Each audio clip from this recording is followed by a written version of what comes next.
Welcome to The Explainer. Today we're jumping into a story that really gets to the heart of what it means to be a creator online these days. It's a story about passion, for sure, but also about community, and what happens when you're forced to make a huge, strategic change just to keep doing what you love. So, let's just start with a number. 2.4 million. What do you think that is? Is it followers? Is it money? Nope. It's actually something way more specific and honestly a lot more impressive when you find out what it's for. That's it. 2.4 million lessons for a single set of tango music. This was all curated by one incredibly passionate tango DJ. I mean, think about that. This isn't some global pop hit. It's a really specific, niche cultural thing that found this huge audience. It just goes to show you how powerful these platforms can be for very specific interests.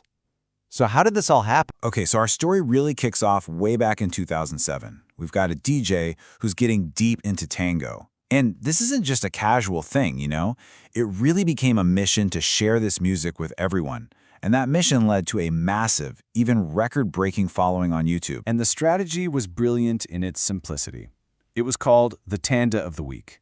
Every single week, this DJ would share these perfectly curated sets of tango music on big platforms, YouTube, Spotify, the usual suspects. And that consistency, that regular passion project, is what built this huge community and made them a go-to source. But to really get why this is so special, we need to talk about what a tanda actually is. Right, so for those of us who aren't deep in the tango scene, a tanda is basically a set of songs, maybe 3 to 5. The key is they're usually from the same orchestra, from the same time period, and they're all played together to create a certain vibe for the dancers. It's not just a random playlist, it's a piece of curation. It's an art form. And that careful curation, that's what people were flocking to. And this is where we hit the big problem. This is the crossroads. All that amazing visibility, it turns out, came with a huge catch. It created this massive clash between sharing the music and, well, who actually owns it? This right here is the question that trips up so many creators. I mean, think about it. You go out, you buy the music, you've got the albums, the tracks, you feel like you own it. But does that mean you can just broadcast it to millions of people online?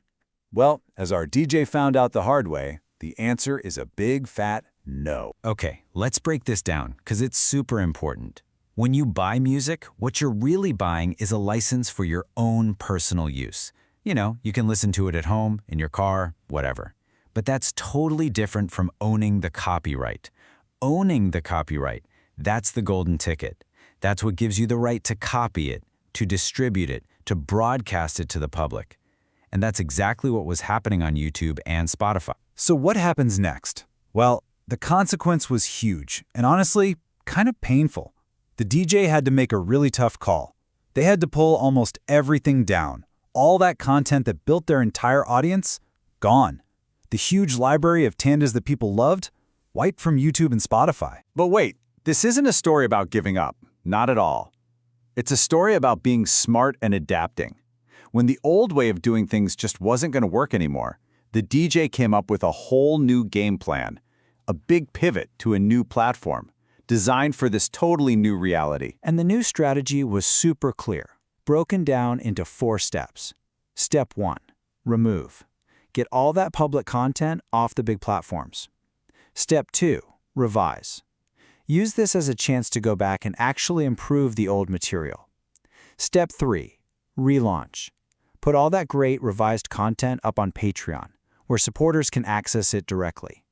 And finally, Step 4, redirect.